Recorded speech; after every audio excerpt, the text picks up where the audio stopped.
Njonita Kongongol, Monsieur le Président de la délégation spéciale, fait discours de bienvenue, Ouoni Elaz Ibrahima Bari Gaga. Monsieur le Président de la délégation spéciale, à vous la parole.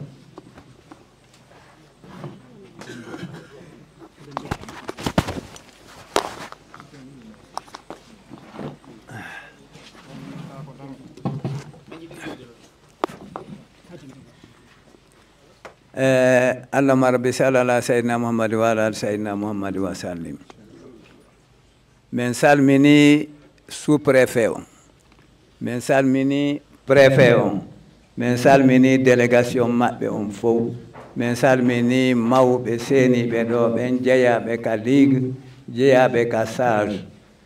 e jeunesse on men salminiɓe, sonnaɓe ɓe men salminiɓe. Haray komi wawi wi'ude ɗo ko e weltike hikka weltare nden ko Allah waɗi ADB, Association pour le développement de Bantingel, yo jonnu en o programme mo ɓe e holliti en ɗo, goɗɗi ɗi waɗama, goɗɗi ɗi waɗaka. Haray fo e mum en yetti Allah, en yetti annabijo on, tawde ɗum ɗo fof feƴƴi e hoore jam, goto gañaki, goto nawnali, goto barmali. Haray fof seedi e hoore jam moƴƴere. Haray ɗo on mi weltike, mi weltanike association ji takkiɗi ADB on, mi weltanike ambadeke e kala association wano UDB, UNG, NGB, e ko nanditata e mum fof, ko kamɓe fof jonnidi juuɗe e hakkilji tawti pehe iwruɗe ka nokkuji me'en ɗum fof ka iwri o, ko ɗum hawtita waɗa o mobilisation ɗo. O mobilisation ko waɗira ko fiino Bantingel fof wonira nene goto, wona ben goto, ndaara nokku ngotu, fewta nokku ngotu fi développement Bantingel. Haray ɓeɗo ɓe weltanama, mi weltanike kadi préfet on ko newnani en ɗum ɗo laati, par ce que si ɓe falanoka en ɗum latatanoko. Haray min weltanike cadre ɓe pita ɓen fof, kala hewtaɗo e mum fi o haajuɗoɗe newnani men, haray meɗe weltaniɓe. Min toroto Allah yo Allah ɗum ɗo duumo e men en duumo e ɗum, hara hitande be hitande koko yarata yeeso e o organisation ɗo. Allahumma rabbi sallallahu sayyidina Muhammad wa sallim. Sallallahu alayhi wa sallam. Merci beaucoup, Monsieur le Président de la délégation spéciale, sous vos applaudissements, bien sûr. Alors, va suivre maintenant l'intervention de l'Union pour le développement de Bantingel. Aray ko Union Portal fi Bantal Bantingel wiyete ka pular. Le landi kamɓe horejo maɓɓe on yo hewtuɗo won. Wa barakatuhu. Aray mi salmini jama on fof, mi landike siɗon e jam. Haray ko welo jano wodanilan ƴettugol konngol ɗo, e si mi ari faljugol e yewtere miɗo toro yaafuye, sabu duuɓi an wona ko towi ha ton, babiraɓe an e neniraɓe an e kutiraɓe an. Haray mi artay ko woni portal fi Bantal Bantingel maɗum Union pour le développement de Bantingel. Haray ko mojobere siñcande e nde hitande duuɓi ko porto ɓen kontata kon 2019. Haray noon nde mojobere ko mojobere jande, par ce que e nder mayre ɓiɓɓe Bantingel ɓurɓe ɗuɗude ɓen fof no nder ton mo kala kon tigi wontiri e laala ngal aduna ngal, no fuɗɗori Europe, Asie, Amérique, ha hewti komi e lagine e mi wola kadi inde Afrique, anteji ɗin no woodi.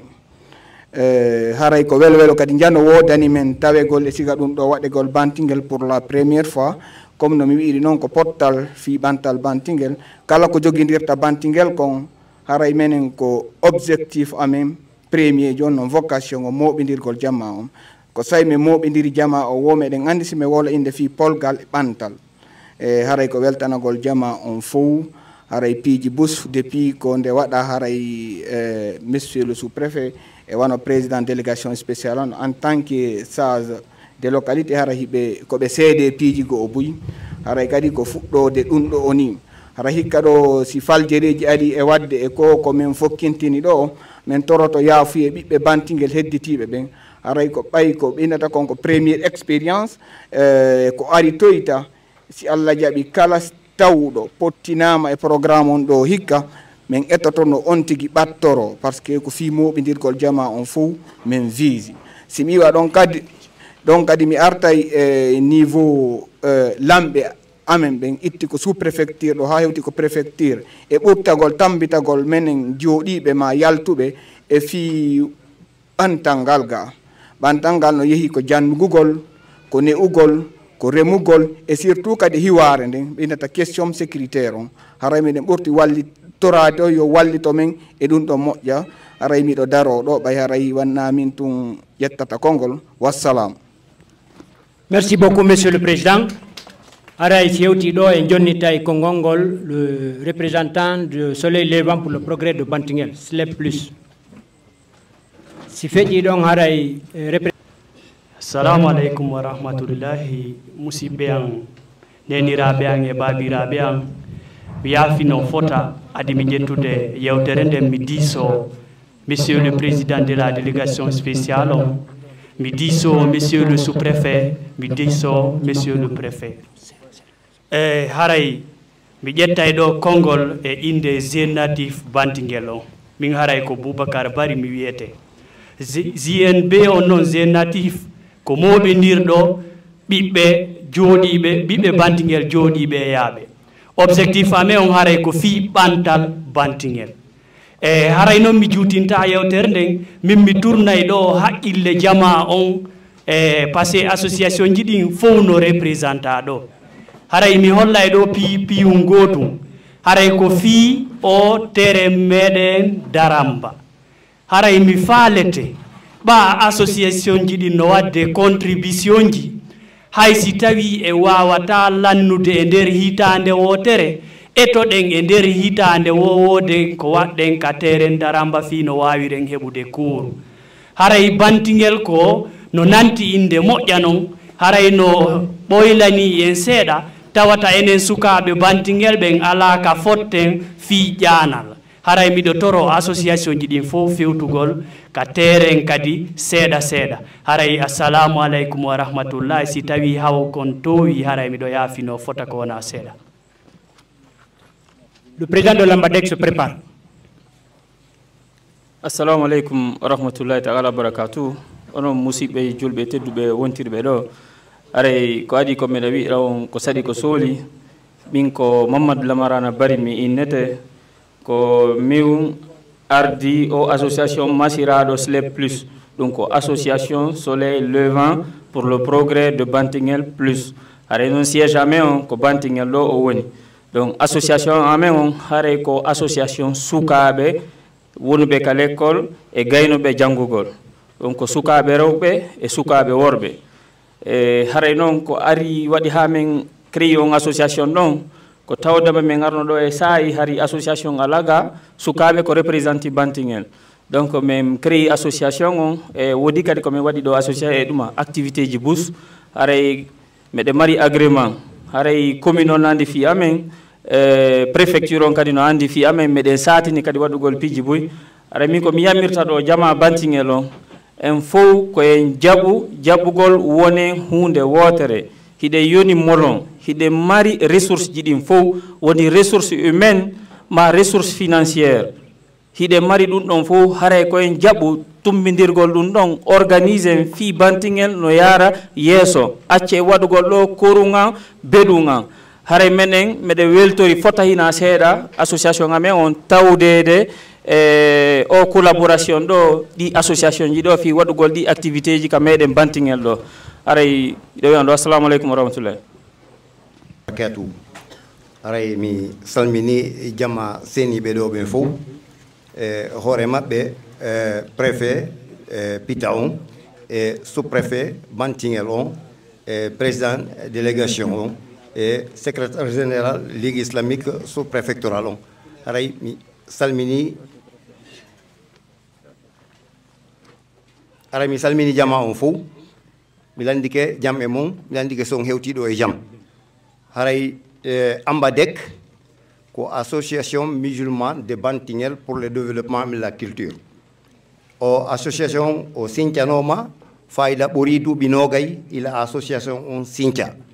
himo jeeya association ji ɓuyi adiiɗi hewtude ɗo yon ɗon objectif sincugol on association ko fi wurnitugol diina l'islamu kan no ardi noon ka deftere Allah e ka sunna nelaɗo sallllahu alayhi wa sallam haray on association Ambadek himo représentant e nder lagi sous préfecture lagine sous préfecture ji pita on ɗo sous préfecture Bantingel on haray antenne locale no ɗo e nder Conakry kadi haray meɗen mari antenne ji e nder commune ji ɗin jowi noon e nder Conakry haray meɗen jogui kadi activité ji ɓuyɗi men waɗi ɗo o mosquée wonɗo ka central ɗo haray ko Ambadek on wani ko darni nden ɗo juulirde e meɗen waɗi kadi ɗo duɗal fi wurnitugol diina kan dunal ngal no wiye Aboubacry Siddiq tan ila 3 ans ni haray fayɓe no janngude ɗon rewɓe e worɓe haray total fayɓe wonɓe janngude ka duɗal ɗon hiɓe yehi capantato e njowo fewndo ɗo haray meɗen insi kadi darni ɗo fi l'école franco arabe ka wiyete ɗon hoore cuuge hay ko ɗum ɗo woni initiative on koɓen wowi wadde e nder Bantingel ɗo meɗen wadde kadi séminaire ji ɗo kadi ma mini séminaire ji ɗo e nder yontere ma jonte ɗiɗi avec huwondirgol men e autorité ji local ɗin ɗo wonno sous préfecture on e ligue islamique on ɗo aray meɗen naɓide e maɓɓe fi waɗigol ɗiɗi activité ji amen ɗimen woni wadde e nder sous préfecture Bantingel ɗo haray ko ɗum ɗo amen woni wadde ɗo nder ɗo fewndo ɗo haray meɗen tori jama Bantingel on fof e jonnidir juuɗe fiyen ɓantu ka men par ce que simo kala ƴettiri sengo en hawrata e sattede ko woni ella on ko simo kala wi waɗana e hoore mum ɗum ɗon goto gaynata ko buy gaynata haray miɗo tori jama on fof ye won hunde wotere fi tambitagol ka meɗen ɗo haray ko ɗum ɗo marno ko ɓeɗe ton assalamu aleykum wa rahmatullahi wa barakatuh kama sallallah seydna muhammadi wa ala seydna muhammadi wa sallim awa on acca hakke jama julɓe hande ko welo welo woni ko wonani en ɗo e yiwgol ngal dental ɗo fuu ɗo haray ko andintinten tun ko fi en ɓeydu wakkilare kadi e fi demal ngal surtout sukaɓe enen ɗo fof sa yehi hiɗe mawɓiɗo no jooɗi no deƴƴi ko ɓaymo kala no waɗi goɗɗum ka tege mum haray ko en andi to fi ɗum ɗon kadi e ko watti e ɗum ɗon kadi haray miɗo faala yo 11 district on fof wawa famude opportunité kadi mo Allah addani en ɗo on fewndo ɗo fi tutugol bantara on opportunité hewtani en ɗo alhamdulillah rabbil alamina hiɓe faala arde gollide donc haray kala district haray meɗen tori yo wallito groupement ji wonɗi ka district ɗin ɓe humaki ka union ɓe yo aro humo ka union beru kadi ɓe humaki ka union ɓe haray hatta noddamme ka numéro an ɗo nde no seede ɗo haray jama on wawi famde o numéro ko mouradu yeɗɗu ndu woni komin hendi ɗo information mum par ce que ko ara e ɓe supporta groupement ji groupement ɓe hara ko 30 personnes woni ka groupement ɓe ɗaɓɓa ka woni 10 hectares nokku gootu si howaki hina ella kamɓe ɓe howana en ɓe adday grillage ɓe howa en plus ɓe adday awdiji ɗin ɓe adday kadi engrais ɓe adday kadi technicien ɓe ko yitira ɓawo men holla en ko honno guerdete e ko watti e ɗum kadi si en toyi ko kamɓe sooditanta en si ndiyan ala kadi e nokkure ka heɓuɗen ɗon ɓe waɗana en forage donc ara mi tañƴini koko ɗaɓɓirteno gaɗa hettori gaani joni noon menen en tant que président de groupement agricole meɗen faala siko sago amen yen heɓu minimum départ men on ɗo etoɗen heɓen 300 hectares 300 hectares ka men ɗo par ce que déjà marché on no woni ouvert donc aray ko ɗum ɗon mi mari ko ɓeyta ɗo koye ɓeydu wakkilare koko ɗaɓɓirteno gaɗa hettori gani ma hari mo mboyeno faala gollude kono ala ko finance aray allahma salli ala seydna mamadou wa sallim mo ñalle jam on leeti noon seeɗa ka oy on jarama e inde sonnaɓe Bantingel ɓen ɓeɗe weltani on onon ɗi association ji sukaɓe bantingel heɓuɓe hakkille moɓodirgol ara fi ɓantal bantingel sukaɓe e mawɓe fof meɗen weltani on taw menen ga kadi meɗen wondi e anniye meɗen jokki ɗi groupement ji meɗen gollude kono ko meɗen tori onon ɓe sagataɓe koyon wallito men par ce que minen sonnaɓe ɓen tum min wawata ko son tawti men on walli men golle ɗen ɓurata kelɗude meɗen tori monsieur le sous-préfet e préfet on fof wallitagol men fino men ɓantira bantingel ɗo e inde sonnaɓe ɓen min weltanike on tawte men wakkiloɗen gollen fi ɓantal bantingel. Assalamu aleykum. Waleykum salam. Allahumma salli ala sayyidina Muhammadin wa ala ali sayyidina Muhammadin wa sallim. Ko welo timmugo tis wontani men ɗo hande men e bantingel. Yeesoɓe men ga suufe no hiɓe ɗo. Bantingel no didori no hiɓe ɗo. Sukaɓe meɗen yawɓe ɗaɓɓugol ɓen kadi ari hiɓe ɗo. Ressortissant meɗen wonɓe ɗo ɓen fof hiɗe weltani ɓe welo timmugo. E weltanike noon sous-préfecture meɗen on e yeesoɓe men ɓe ngari. Mawɗo noon fof en toriki Allah yo Allah ɓeydan en ɓantal e bantingel. Koko ɓe sonnaɓe yewti ɗo ɗen fi o ɓantal bantingel hettane fof ɓurati kerkin ƴettama. Kerkin ƴettama tum fottama lekki wota gundu yara yeeso Allah. En toriki ɓe ɗum ɗon yahuɓe e tooliɓe yo e wallide ɗum ɗo waato. No howa bille ɗo no mari 5 hectares howa ɗum ha moƴƴi koni ko ndiyan ala taw taw kono ɗum ɗon howa hunde natata en toronndiri tambagol ɗum ɗon taho ndaran ɗon feƴƴira si feƴƴen e goɗɗum ngo allahumma salli ala sen men tooli juɓɓe aqibatu lil muttaqin summa salatu wassalamu ala asrafil mursalin sayyidina muhammadun sallallahu alayhi wa sallam wa ala alihi wa sahbi ajma'in amma ba'd أقدم إليكم تحية الإسلام وأقول لكم السلام عليكم ورحمة الله تعالى وبركاته هراي MBD حمدنا ديت الله ko adi kon ɗo en ƴettude konngol ngol en ɓeyda weltanade Allah e nulaaɗo weltanoɗe yeesoɓe men ɓen fuɗɗoroɗen délégué spécial on ha e sous préfet men on ha hewti o préfet meɗen waɗaɗo barki yiɗuɗo bantingel e makaneɓe ko saɗi maɓɓe ko tooli e inde halfinaɓe diina l'islam on ala ko fotiri wasi Allah okkima musidɗo o waɗi lanɗo ma on tawi ko julɗo hiɗon kafi diina himo yiɗuma kala ko yani bantingel sennodiɓe ɓe notade en e weltanike Allah e weltanike ɓe haray alhamdulillahi rabbil alamina ko du'aji mawɓe men ɓen e sadakaji ɗin jaabi e fewndo meɗen hande alhamdulillahi rabbil alamina nde hitande ɗo Allah okki en e bantingel ko tawata hari min ilami mandi heɓaki ɓe musidɓe meɗe wonnoɓe ka maire ɓe Allah fowtini fewndo ɗo on ɓe etino ha ɓe tumbidiri bantingel fop en fop meɗen nokkiduɗen sayre wotere hari ɗum waɗali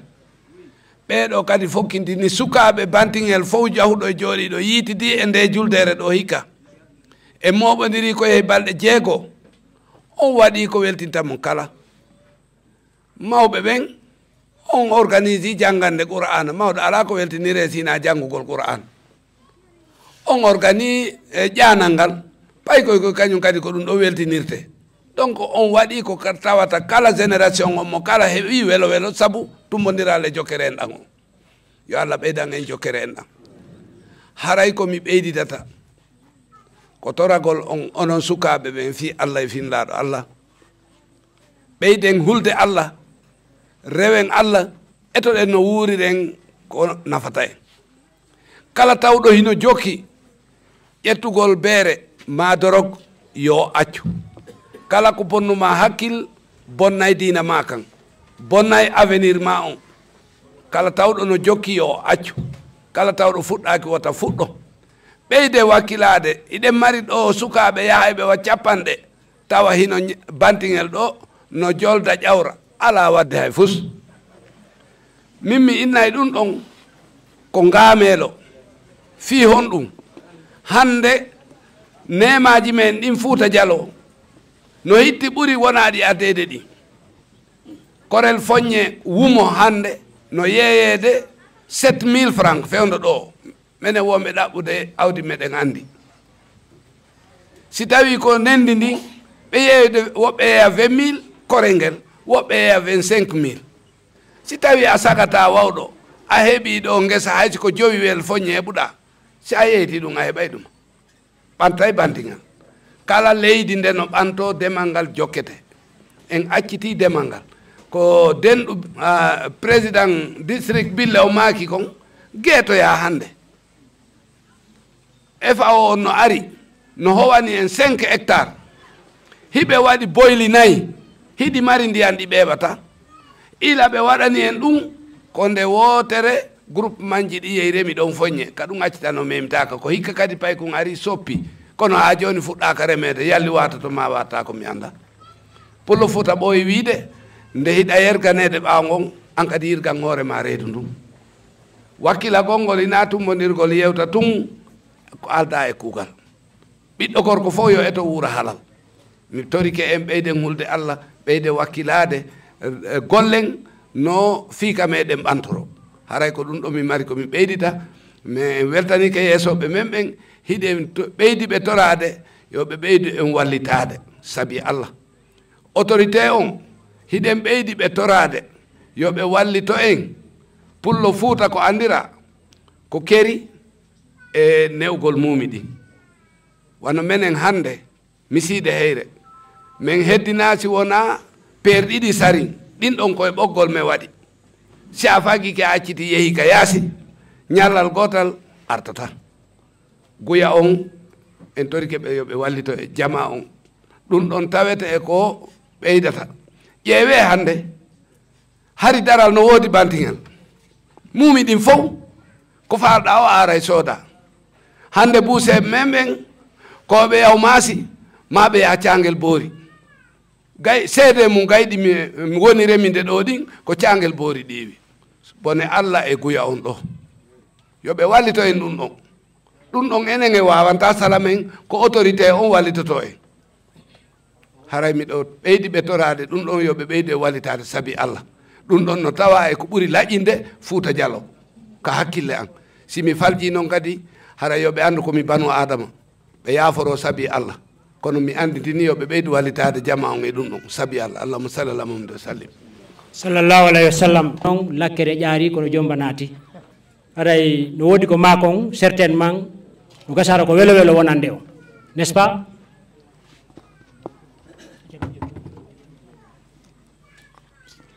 assalamu aleykum allahumma salli ala sayyidina Muhammad wa sallim aray min adoray taw salmingol jama hettiɗo seeniɗo on min watta ɗon monsieur le préfet accituɓe haaju mum fop ari tawti en ɗo yen sendodu ngal ñallal ɗo e o welo welo ɗo e weltanike ɓe kamɓe e iwtirɓe ɓaawo makko ɓen en inni ko saɗi ko tooli maɓɓe bantingel koka maɓɓe ina woofi ko kamɓe halfina fof kono hanni wayi ɗon bantingel koka maɓɓe kadi tooli maɓɓe amma ɗum min weltanto kadi fahin kala dendangal jibinande bantingel min jooɗino Conakry e inde ADB on min nodditi ɗi association ji ɗi nanɗon no intervena ɗoɗe min haldi min fotti yo min jonnidir juuɗe ɓay bantingel kanko inde wootere ko nokku gootu ko gootum ala ko min waɗa ɗon mojoɓe mo kala yaha laawol mum yo min hawtodir min fof min gollida min newodiri e ɗum min neli e ga alhamdulillahi rabbil alamina laamu wonguga ngu newni weltori iwde e district ji ɗin heeɓe citoyen ɓe ɓen ha e hafaɓe diina kan ha ka nandi ha ka hatti fof haldi fotti immi dari waɗi golle ɗen golle mum min weltanike Allah min weltanike ɓe en fuɗɗorno sama kala a ha wontiri en soobe siɗe yawitino en andi jaka jonnidirgol juuɗe ngol ko ɗum ɗon jonnata en doole monsieur le préfet bantingel ko district ji sappo e goo mari ɗin district ji sappo e goo no halde fotti ressorti samɓe ɓen fof no halde fotti jonnidiri juuɗe ADB ko créaɗo en 1987 hande o yata e district ɗo tawon laawol ala labutani ma école ma juulirde ma ponhoy ma ɗate ala e nder bantingel ɗi district ji 11 noon no wawi mantorde ɗum ɗon alhamdulillah rabbil alamina ko golle tooliɓe ga ɓen e surtout ressortissant ɓe ɓen ko ɗo men jarnataɓe hande awa ko watti e mum meɗen faala piiji no ɓeya makiri noon o wakkilike buy kono wakkile fa hen ɓeydanon men meɗen faala forage yon ɓeydan men forage ji min humpitike no woodi koɗole amen ndiyan ɗan no sattiriɓe fes yeeso ɗon meɗen faala électricité e nder bantingel meɗen faala ɗum par ce que si kuranno ɗo wallahi piiji buy min dogata men yaha haaka men pita toon ma nokku goo fof gollete ɗo so yi woɓɓe no egga hay e nokkel ɗin ko piiji goo mankiri ɓe yo Allah wallu en ɗin ɗon fof timmana en aw haray no ɗuuɗi ko wowlete toon mi wawata wowlude fof mi rassiray on tun si allahu on jaɓi e inde ressortissant ɓe ɓen meɗen jokki menen e résident ɓe ɓen fino haajuji ɗin gasira e hoore teddungal probléme ala hakkude amen eɓe halfinɗon ga ɓen monsieur le sous préfet no yeeso amen ɗo bi Allah hollidiri men jamaji haajuji amen ɗin fop himo tawa o ala e tultude o ala e leetude o aray menen e makko gollidata iwde bimbi ha kikiɗe menen e makko hara meɗen jokkodiri menen ressortissant on meɗen woni seede ɗum donc be men wowla ɗo hande ɓay Allah waɗi premiére autorité on hino yeeso amen ɗo haray meɗen weltani on meɗen weltanimo haray nelal mo imminɗo ga on himo hawti e amen mo futodiri e amen seeda wondema ko militaire jo ma ɗum ko kanko haalfa ko wiyete sous préfecture kon himo wontide e jama on hiɓe gollidude meɗen weltani on ngal dokkal ɗon ɓay ko geɓal nelduɗon men ko watti e mum min toroto Allah min focca juuɗe e association ji wonɗi e wowlude e inde bantingel ɗin fop yoɓe hawtitu nde ɓe tawta nde mojobere ɗo ɓay en andi ko ɗum ɗon jonnata en doole hikkiɗe ɗen programme men hikkiɗo ɗon on d' abord on andi min waɗi ko nanɗon ɗo kon match de gala on jonnitugol sukaɓe ɓen geɓal maɓɓe ngal min waɗi ɗum eko takki e on gala ɗon kon fof feƴƴi e jaam min feƴƴi ɗon ɓay pellet woɓɓe makiɗo fi agriculture on e min waɗi panel ñallal peetu meɗen wowlude fi remru ndun newgol nayi ɗin e dankagol burure nden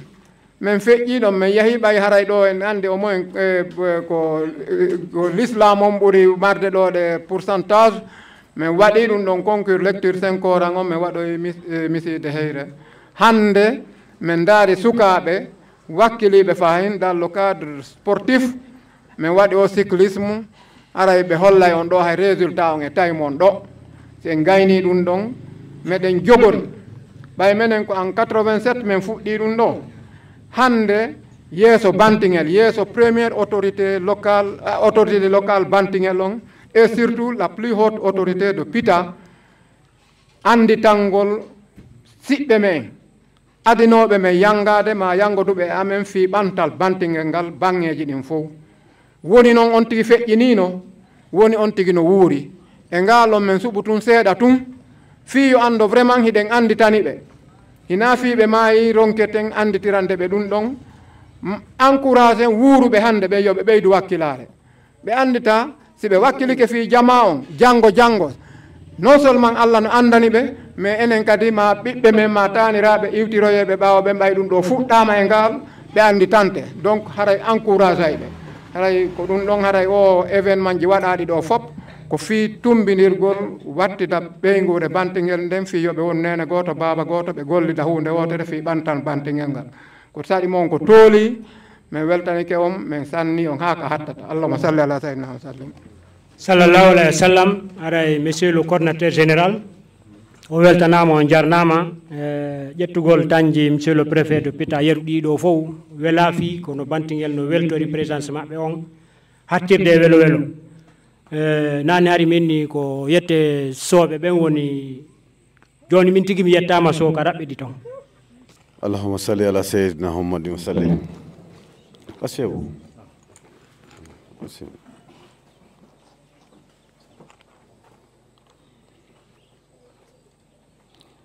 Monsieur le sous-préfet de Bantingel, Monsieur le président de la délégation spéciale,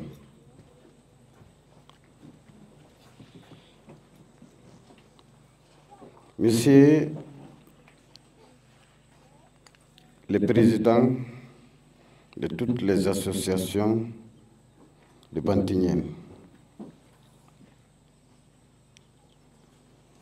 Monsieur les différents chefs de service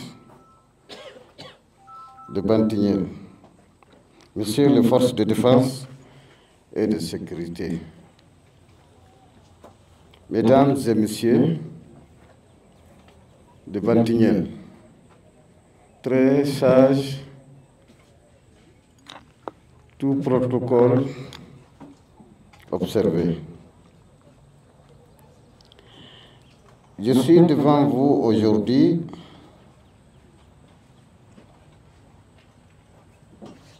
pour venir vous assister à la clôture de cette activité qui a pour thème la promotion des activités agricoles pastorales, agro-pastorales et que la protection de l'environnement dans la sous-préfecture de Bantingel.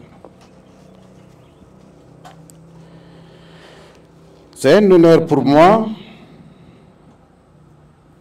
d'être parmi vous ici. Bien sûr,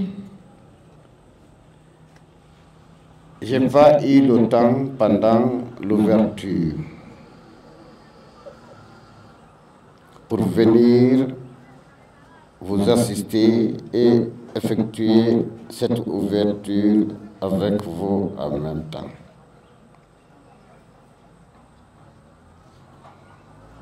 Alors, c'est pourquoi j'ai pris tout mon temps pour venir me présenter et être parmi vous pour la clôture de cette activité. Mesdames et messieurs, j'ai suivi vos interventions avec beaucoup d'intérêt. Et toutes ces interventions, c'est dans le cadre du progrès et du développement de Bantingel. C'est pourquoi, avec beaucoup d'intérêt, je prends bonne note et je sais, par la grâce de Dieu, je ferai le compte rendu à mes hiérarchies. Mesdames et messieurs, nous allons parler un peu de certains points. Si vous prenez par exemple l'agriculture,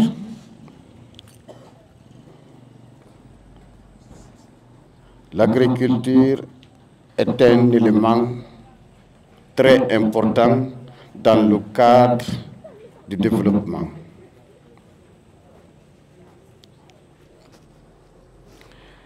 À Fouta, plus précisément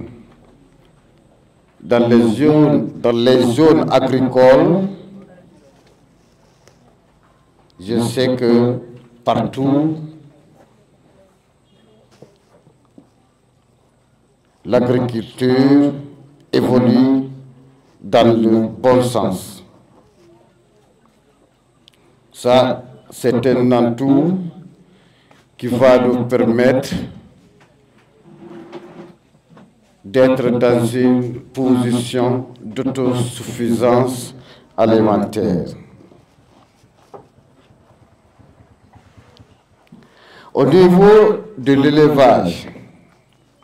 voilà un élément qui auparavant était très développé. Mais avec les remarques aujourd'hui, au niveau de l'élevage,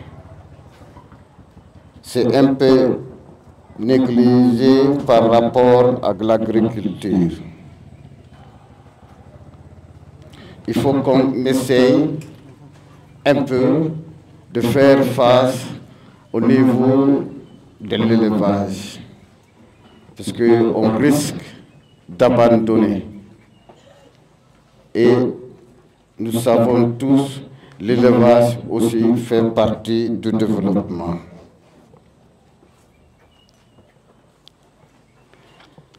Ainsi, nous allons parler un peu de l'environnement. Avant, si vous avez constaté, l'environnement a été protégé. Mais actuellement, avec l'effet de brousse, des coupes de bois et autres,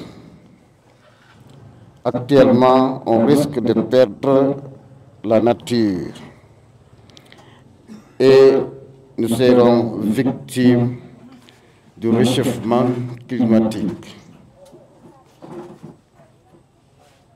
Donc, ça veut dire que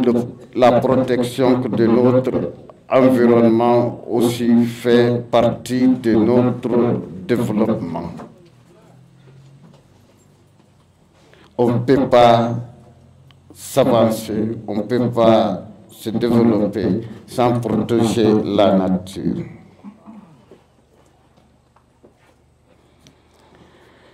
Ensuite, si vous avez remarqué, depuis l'arrivée du CNRD,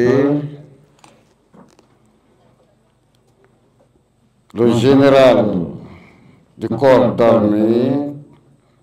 Mamadi Doumbouya, chef de l'État, chef suprême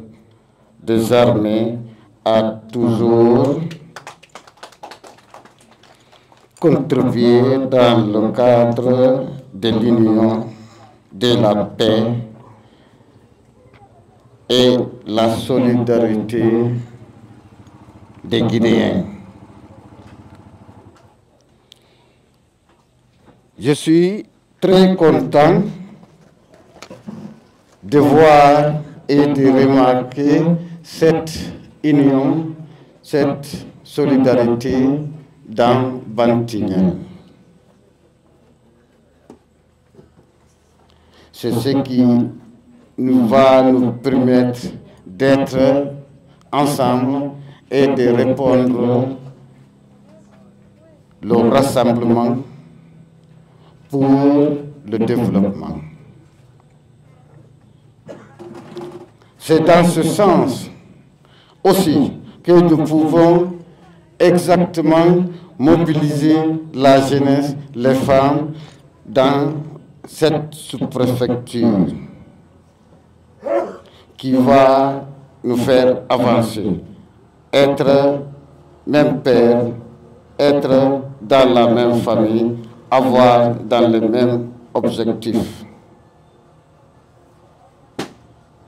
Léguer la transition à la jeunesse.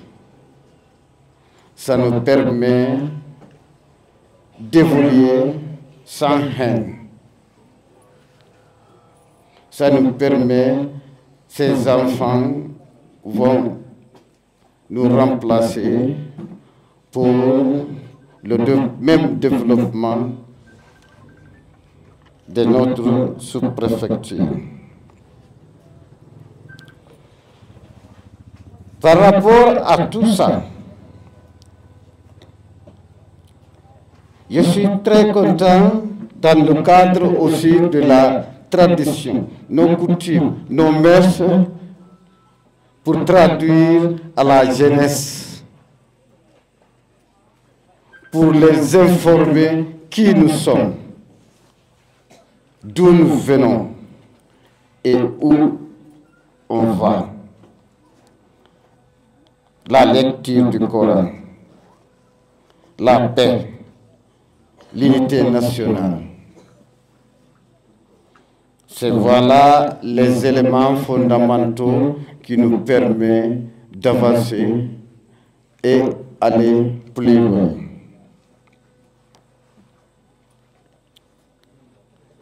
J'ai suivi avec beaucoup d'intérêt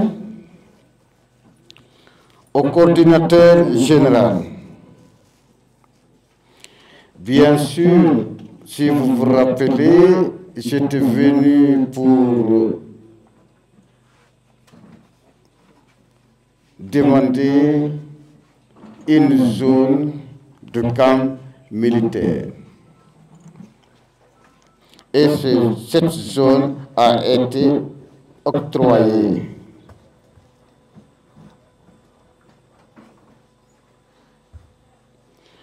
Et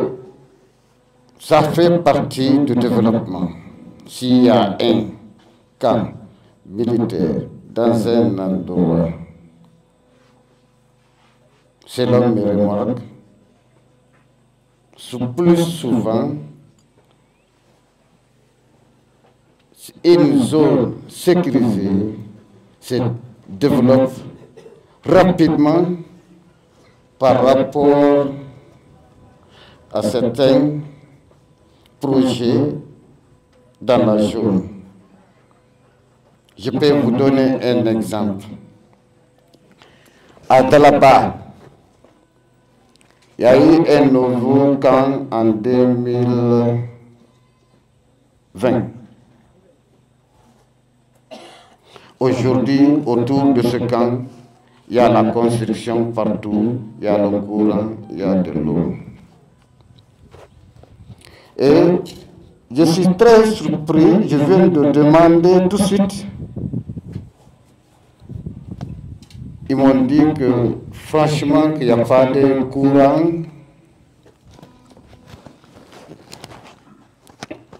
Il n'y a pas de courant à Bantignel. Je suis très surpris. Pourquoi? Parce que tout le monde s'installe à le courant. Et pourquoi tout près, Bantignel n'a pas de courant? Et je vais prendre bonne note, je rendrai compte fidèlement. Ce n'est pas des promesses. Je suis là pour vous accompagner. Je peux faire ce que je peux faire. Un autre aussi viendra, il va faire ce qu'il peut faire. C'est ça le développement. C'est dans le progrès, c'est au fur et à mesure.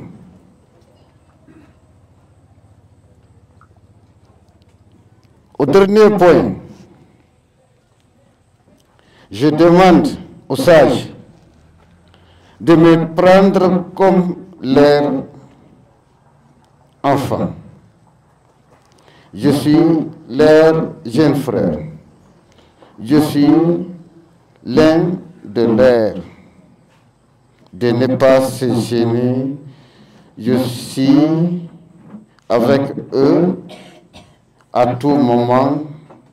et ma porte est grandement ouverte pour eux.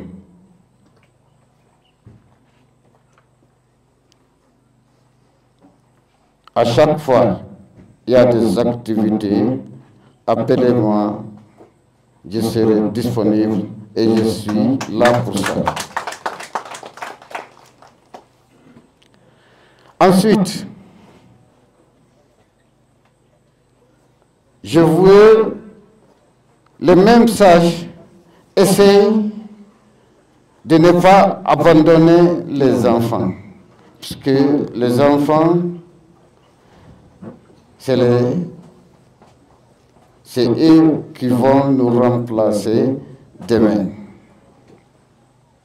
C'est eux l'avenir de ce pays.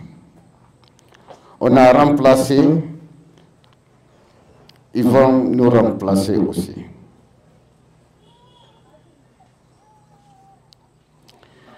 Au niveau des ressortissants, j'ai aussi écouté avec beaucoup d'intérêt. Les résidents aussi. Les ressortissants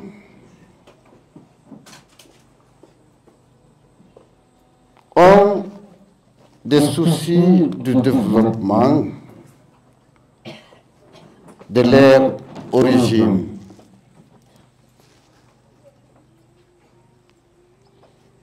Tout simplement, là où ils se trouvent actuellement, c'est un endroit développé, un endroit avancé. Ils veulent que leur origine soit la même chose. C'est pourquoi, à chaque occasion, les ressortissants profitent pour venir contribuer au développement de leur sous-préfecture. Les résidents aussi doivent venir ou contribuer en avantage, les faciliter les tâches pour aller avec eux dans le développement.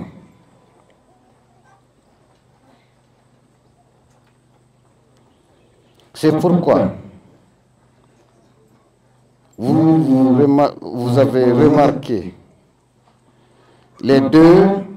font ensemble un progrès. Ce que vous avez ici comme produit intérieur brut et les ressortissants avec leur produit national brut, ça va donner un bon résultat dans nos différentes localités. Si vous avez remarqué, depuis l'arrivée du CNRD, c'était dans le cadre de vous regrouper les ressortissants, les résidents, les sages, la jeunesse, la faïence, sans exception, rassembler tout le monde et avancer et travailler. Je ne serai pas long, je voulais dire beaucoup de choses, plus que ça, mais compte tenu du temps, vous allez m'excuser très fort. Au nom du président de la République, général de corps d'armée Mamadi Doumbouya, chef de l'État, chef suprême des armées, je déclare officiellement la clôture de cette activité. Je vous remercie.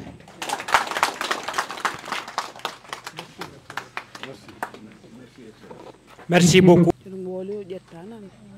Allahumma salli ala sayyidina Muhammad wa ala ali Muhammad wa sallim. Haray on accay hakke onon be julbe be men tawi do.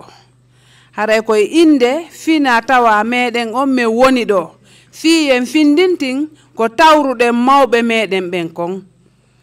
Ko tawrude mawbe men ben ko londe e feere e yaakere e kardawal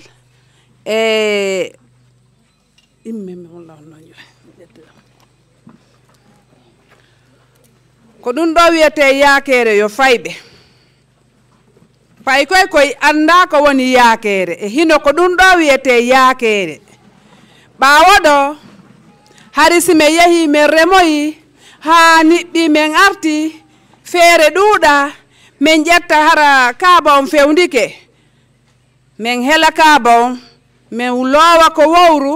mi loppa mi waɗa loppe mi waɗa dempeten min surtina ko yaaker ɗo min hirtina fayɓe amen ɓen kono aduna on o sanji haray ɗum ɗon acci développement waɗi ko yiltitiɗon e hino ko ɗum ɗo wiyete kunnawal simi defino ko ɗo mi rottata e ngal kunnawal hari paaniwal ala ko kunnawal e horde ko ɗo mi ɓamanayno moodiya kunnawal e beɗo mi ombira beɗo ngon hari asetiwal ala zeewal ala ko hikkiɗon ko hankinum hari maagi ala ko ojji woodi min mo mi yaha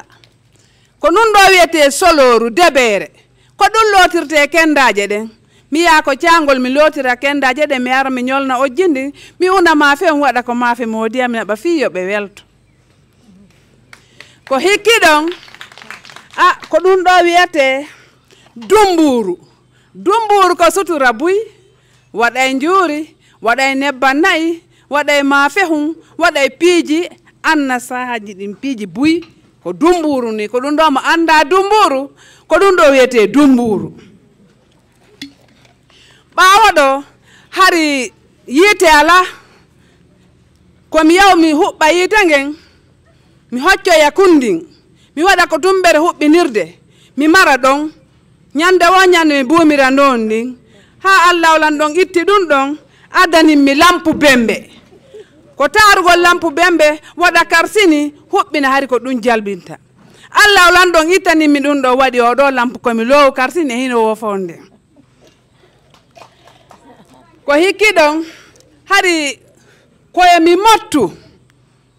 e hino kardawal ngal mi sufa hottolla kon mi motta mi taara mi waɗa palle e geese mi waɗa wudere e doloke wudere nden mi waɗa kaɓɓitol mi haddira wudere nde mi bambira bobango mi haɓɓito kaɓɓitol ngol doloke o mi waɗana moodi an mi sanca kadi wudere fii ko yimɓe ɓen jombire mo kara ara luɓo ɗo yaha jomboye artira aduna on waylodiri joni ɗum ɗon kadi acci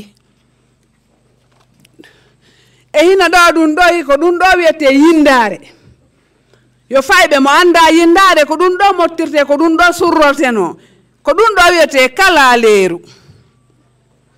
mo anda onon fayɓe on anda ko ɗum ɗo waɗete fii no doloke on timmira hari komi ombo suudu andum mi jagginira hayre ɓe sansani men ɓe wani mi paaka lawal hari ko ɗum ɗo sokkirte suudu ndun ko ɗum ɗo mi sokkirayno mi sotte paaka lawal ko ɗum ɗo sottirte no suudu ndun adde honto saabi on addu ɗum ɗo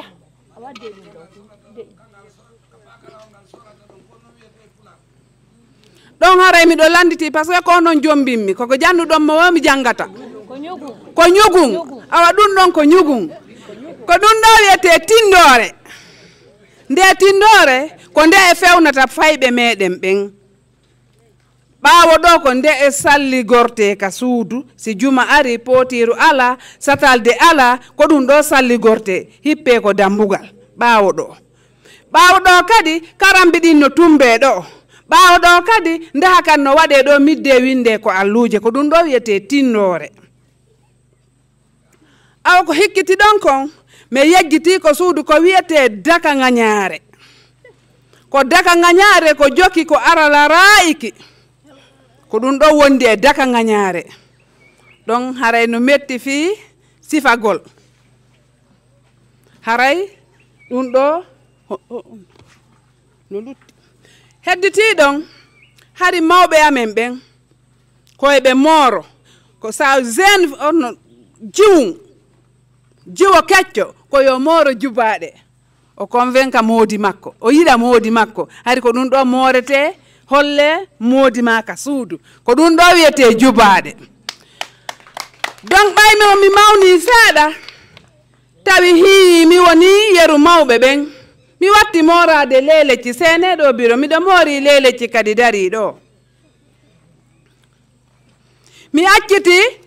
jubade den fi min e mawɓe ka suudu mi mori leleji ɗin joni ko ɗiɗo min e mawɓe mi moroto mi tiggo mi yaaka juulirde mi yarta hino ko ɗum ɗo wiyete leleji yo fayɓe mo anda leleji awa haray honnu kadi addanelan ɗo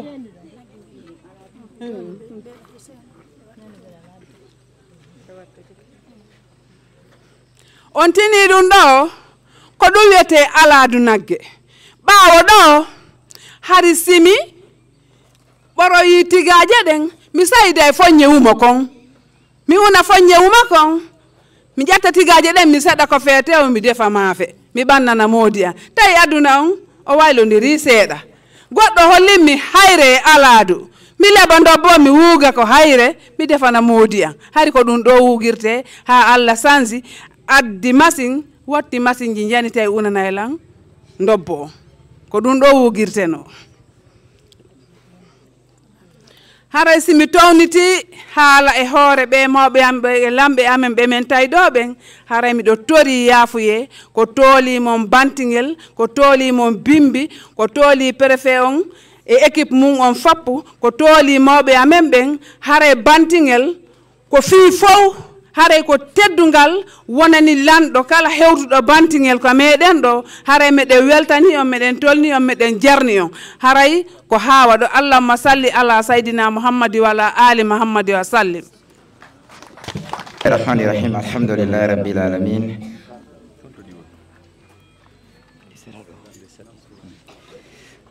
حمدا كثيرا طيبا مباركا فيه ثم الصلاة والسلام على رسول الله وعلى آله وصحبه أجمعين أما بعد السلام عليكم ورحمة الله وبركاته مسيب جلب سيني بدو رمي يافني سيباي كنجتي كونغول حقونde moko babe karmokobe lamu meden tori yafiye Allah taw ko me yewtata kon ko wondi e iyal ko wondi e nafore sawi men falji meden tori yafiye mojja haray bawo ko yewta do kon fof ila fuddide haray kaka sakkitogol wonden arde do haray non ka sakkitagol do ko anditangol ka gaynitagol ko anditangol jibinande bantingel fatibe e wurbe tawbe yanganike bantingel do ila duubi hewdi ha ka fewndi den do hare non hibe duudi mojja duhibe e suddibe kono bawo taskagol dum fof men taw me wawata wadande fof nde wotere hara me waway hunnugol ko dum non men darti der ton yen subo e der bantingel fof district ji sappo e go hare waway hebude yimbe cappantato ko dum woni 30 personnalité be anditanten fi ko be yangani nokkure meden bantingel hare non tawa mabbe no mi fuddori non fatibe e wurube haysi hewti don ko fuddorto den don bawo kongol coordination on hayoti préfet piton et sous préfet hayoti maire et président district be ben hayoti ligue islamique on do bantingel hare e wawa fuddagol remise on waden kisam mi jogga ka hala français fi préfet on alhamdulillah ok haray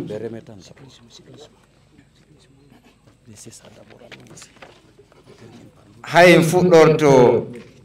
arano e be yimbe anditanabe do haray ko monsieur Ibrahima Bari maketenobe nodditenobe Bari 3 haray kambe woni ko anditana ka aranun do kambe woni tête de liste haray ko jonnata o satisfait do ma attestation do haray ko préfet on pita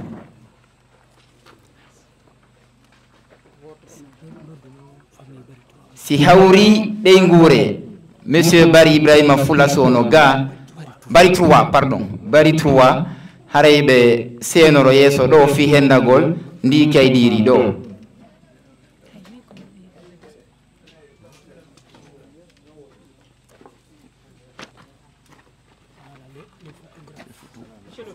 Monsieur le préfet, s'il vous plaît, vous pouvez tourner. Voilà, ok.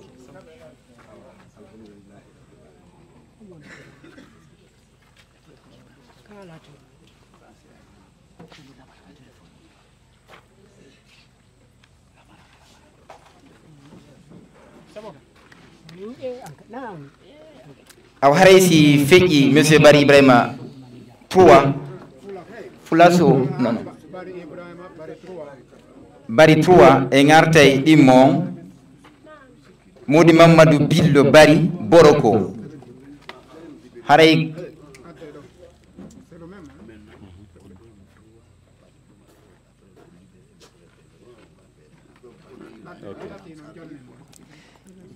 Modi Mamadou Billo Bari Boroko so tawi ɓe gure maɓɓe nden no ga kadi yoɓe ɓatto ɗo haray ko préfet on jonnata o attestation ɗo kadi e famille Modi Mamadou Billo Bari Boroko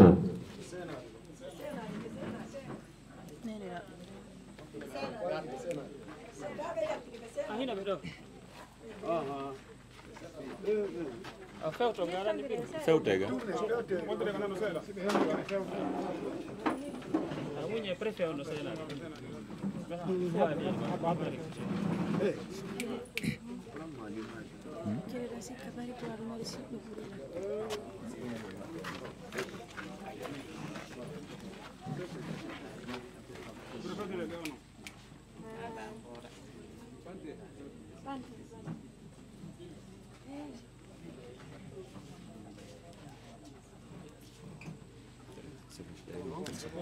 haray si feƴƴi ka Modi Mamadou Billo préfet veuillez rester encore haray jokkitay ɗon Elage Abdoulaye Diallo Falowel ko Mélikansa wonnoɓe infirmier sawi ɓe gure maɓɓe nden kadi no ga haray ɓe seeno yesso ɗo Elage Abdoulaye Diallo Falowel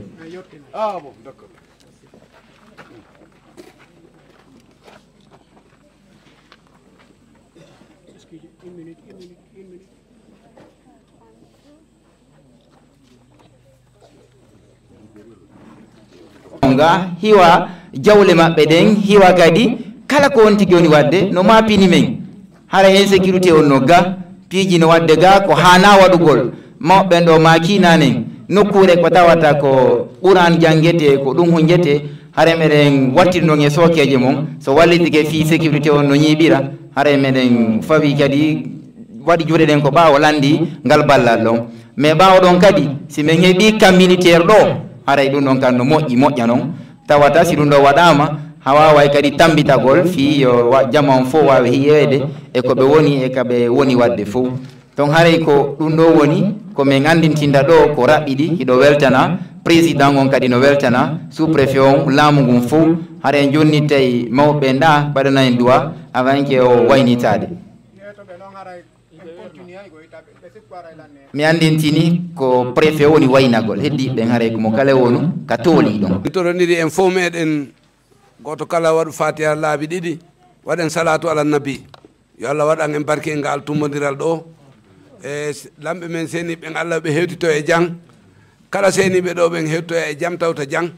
o annuye ko miijiɗen fi jokkere en ɗan e fino Allah wallira en bantingel ɓanto yo Allah waɗan en ɗum waɗana en e lagine fof awa allahumma salli ala sayyidina muhammad wa ala ali sayyidina muhammad wa sallim a'udhu billahi minash shaitanir rajim bismillahir rahmanir rahim alhamdulillahi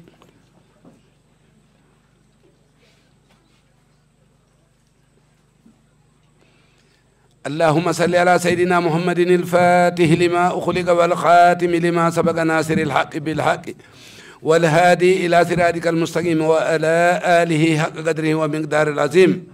إن الله وملائكته يصلون على النبي يا أيها الذين آمنوا صلوا عليه وسلموا تسليما صلى الله تعالى عليه وعلى آله وصحبه وسلم تسليما إن ترك الله يا الله أكو مجر ما كنا أدنى الآخرة يا الله فينا إن فينا إن صراط المستقيم yo Allah faabaro jama lagine on ɓutta ene ma e sutura ɓe lamɓe ɓe Allahu lamɗo ɗo lammini lagine fewndo ɗo yo Allah wallu en dandaɓe faljude dandaɓe faljinede yo Allah huruɓe ɓe waɗa ko nafata jama lagine on ko nafata jibinande lagine fo ha ila yawmi din yo Allah surro en aduna e lahara Allah danduɓe toñude Allah dandu en ɗum ɓe toñede kadi barki ko Allah yiɗi annabijo allahumma salli ala muhammad wa sallim jokkitoɗen golle men ɗen ɓayare pefe wayni tike ɓattodiren ɗo yawne mum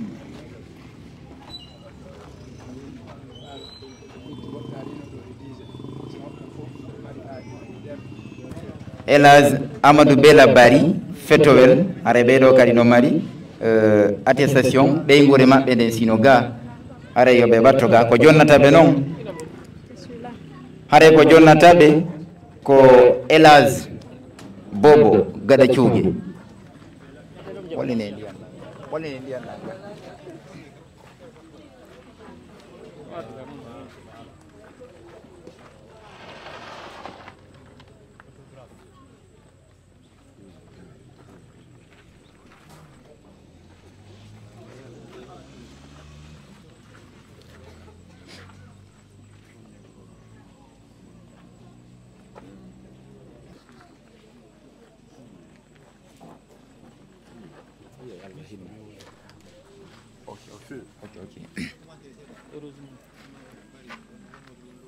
ko jonnataɓe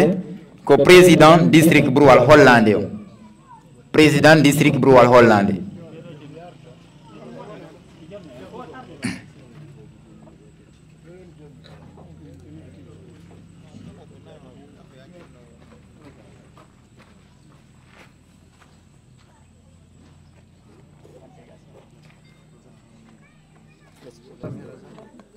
représentant ɓe nguro maɓɓe nden Oustaz Ibrahima ɗo.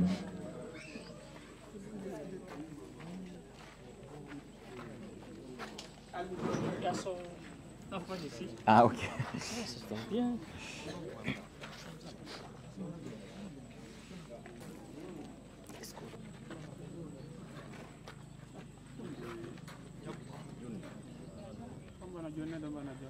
Haray ko Oustaz Ibrahima ɗo hendoto.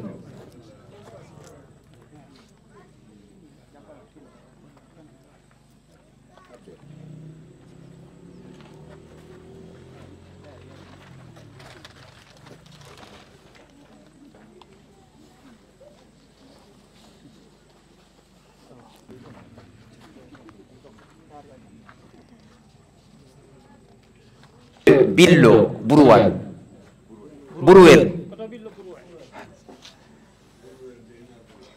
Buruwel men Falju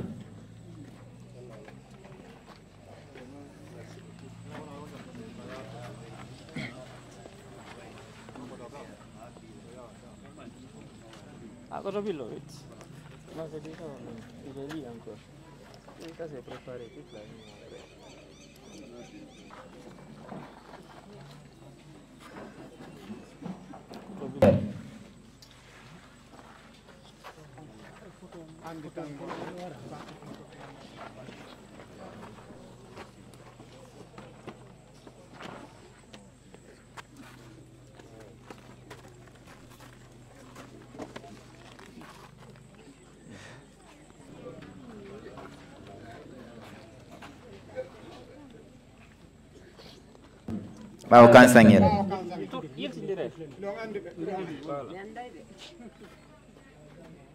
jogite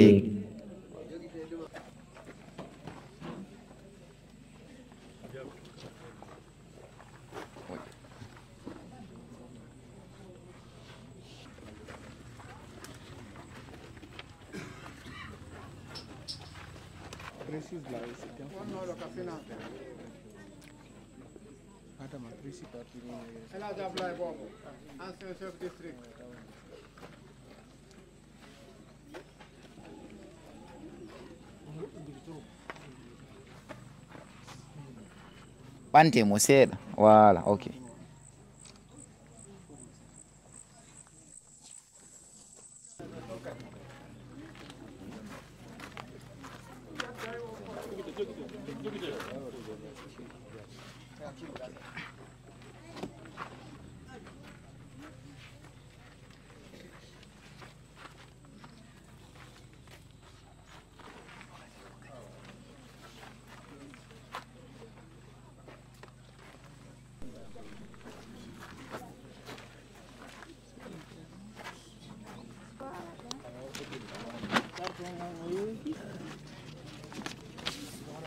Yimɓe sappo e go'o folotiri e muɗum 11 personnes e nder ɓen ɗon noon ko yimɓe tatto woni ko gagni yimɓe tatto woni ko fooli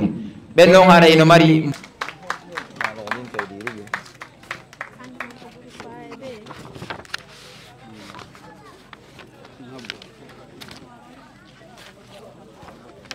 ko jonnata Youssoufa ɗo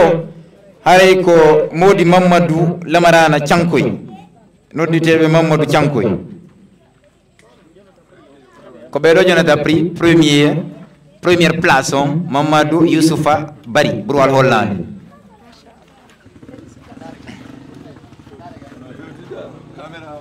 Non, konon.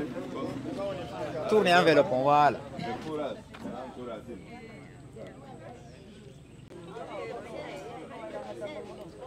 Dire bah, c'est là.